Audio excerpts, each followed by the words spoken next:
Bonsoir Gérald Darmanin. Bonsoir. Merci d'avoir accepté notre invitation. Après avoir pris connaissance des premières sanctions infligées contre les casseurs et les fauteurs de troubles, vous avez écrit ce matin que les sanctions n'étaient pas à la hauteur. Qu'est-ce que vous voulez dire par là ? Les magistrats, ils appliquent le code pénal. Quand j'étais ministre de l'Intérieur, je demandais qu'on renforce très fortement la fermeté du code pénal.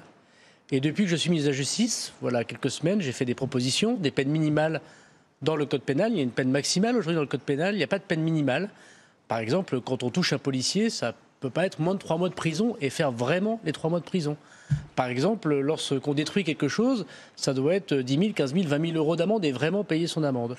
Et donc les propositions que j'ai faites il y a quelques semaines, je constate qu'elles se vérifient dans l'urgence. On doit les adopter très vite. Le Premier ministre aujourd'hui lui a apporté son soutien très vite à l'Assemblée et au Sénat. Donc vous considérez que les magistrats qui ont jugé ces personnes en comparution immédiate ont été laxistes ? Non, les magistrats font leur travail, ils appliquent le code pénal. Mais vous dites que ce n'est pas suffisant ? Ah oui, il faut changer le code pénal. Moi je suis là, je suis dans mon rôle. Non mais le code pénal prévoit déjà des peines bien plus lourdes. S'ils ont appliqué des peines plus légères, vous avez vous-même un jugement à je faire. pense qu'il faut adapter le code pénal à la violence d'aujourd'hui. Ce code pénal n'est pas adapté à la violence que nous connaissons. Je suis élu à Tourcoing, je vis dans la vie comme tous les Français. On voit bien que cette violence est extrêmement forte, que la violence des mineurs est extrêmement forte, que la violence destruction des biens, l'autorité est attaquée, celle des professeurs, des médecins, des policiers, des gendarmes, des magistrats eux-mêmes, des agents pénitentiaires. Ce n'est plus acceptable. Et il faut accepter des choses encore plus dures que n'étaient les peines planchées, qui ne concernaient que les récidivistes. Je propose de supprimer le sursis, qu'il n'y ait plus d'avertissement, mais que tout de suite, dès la première condamnation, ce soit de la prison ferme ou une peine extrêmement ferme. Et deuxièmement, qu'on puisse faire des peines minimales à partir du moment où le juge a reconnu la culpabilité de quelqu'un. C'est un changement radical, mais cette radicalité, on en a besoin. Pour revenir aux violences de samedi et dimanche, combien de personnes vont encore comparaître et qu'est-ce qu'elles risquent ? Bon, d'abord, ce qui s'est passé samedi et dimanche, ce sont des désordres publics, à la suite de ce que nous connaissons malheureusement trop. Un match de football qui, pourtant, a été le bonheur de tous les Français et des Parisiens et s'est transformé en enfer pour les Parisiens et pour le reste du pays. Il y a eu à peu près 600 interpellations, si je prends juste l'exemple de la préfecture de police. Il n'y a eu que 230 gardes à vue à la suite de ces 600 interpellations. Le ministère de la Justice, les juges, les procureurs de la République qui regardent ces 230 gardes à vue, pas les 600 interpellations que les policiers n'ont pas mis en garde à vue. Il y a eu aujourd'hui 90 dossiers classés par manque de preuves. Bon, donc il faudra qu'on en discute avec le ministère de l'Intérieur. Pour le reste, il y a des juges d'instruction qui ont été saisis et je m'en félicite. 19 pilleurs, les deux magasins pillés sur les Champs-Élysées, Marionneau et Foot Locker. Un juge d'instruction est saisi. Pilleurs présumés, ils n'ont pas été condamnés. Non, mais ils sont présentés dans le juge d'instruction. Donc la justice là est très ferme. Et il y a d'autres condamnations. Celui qui tire notamment sur le policier, celui qui détruit des biens, voilà, qui ne paraissent pas à la hauteur. Encore une fois, le code pénal est appliqué à la hauteur de la fermeté que nous demandons. Et moi, je voudrais dire que c'est très difficile d'être policier et gendarme. Le préfet de police avec lequel moi j'ai organisé les Jeux Olympiques fait un magnifique travail, Laurent Nunez, je veux le soutenir et soutenir les policiers et les gendarmes.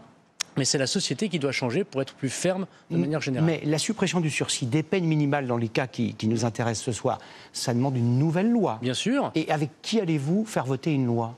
Très rapidement, j'ai fait voter une loi narcotrafic très largement, vous l'avez vu, à l'Assemblée nationale. Vous ferez appel à tous les partis, au Rassemblement national y compris. À tout le monde. Moi, sans exclusive. Mais bien sûr, la loi narcotrafic avec le régime carcéral et les prisons de haute sécurité que j'ai mis en place pour le 31 juillet, c'est très concret, a été votée par le RN et par le Parti socialiste. Et quand allez-vous soumettre un projet ou demander à un parlementaire ami de soumettre une proposition de loi ? J'ai vu que le Premier ministre avait apporté son soutien, je le remercie, à la proposition de peine minimale.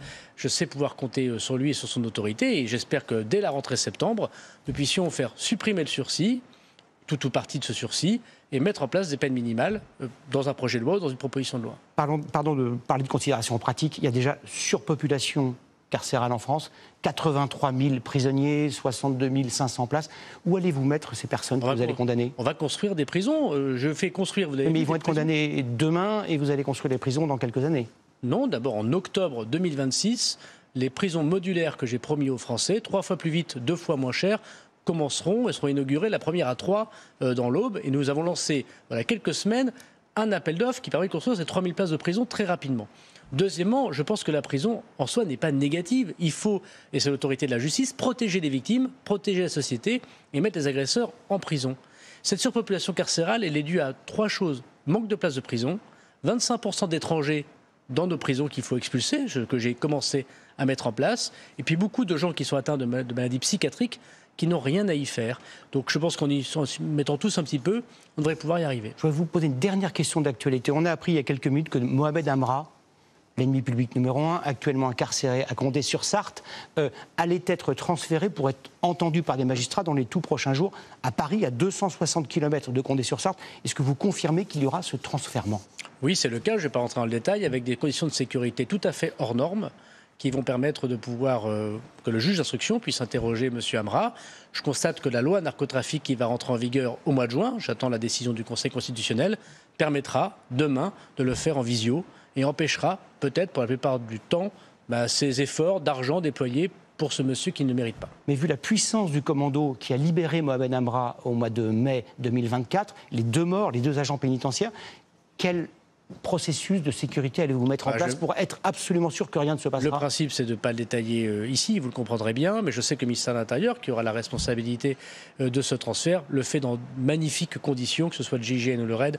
Ce sont des hommes et des femmes d'un très grand courage, et je sais qu'il ne se passera rien que la sécurité et l'autorité de l'État. Merci Gérald Darmanin d'avoir répondu à nos questions.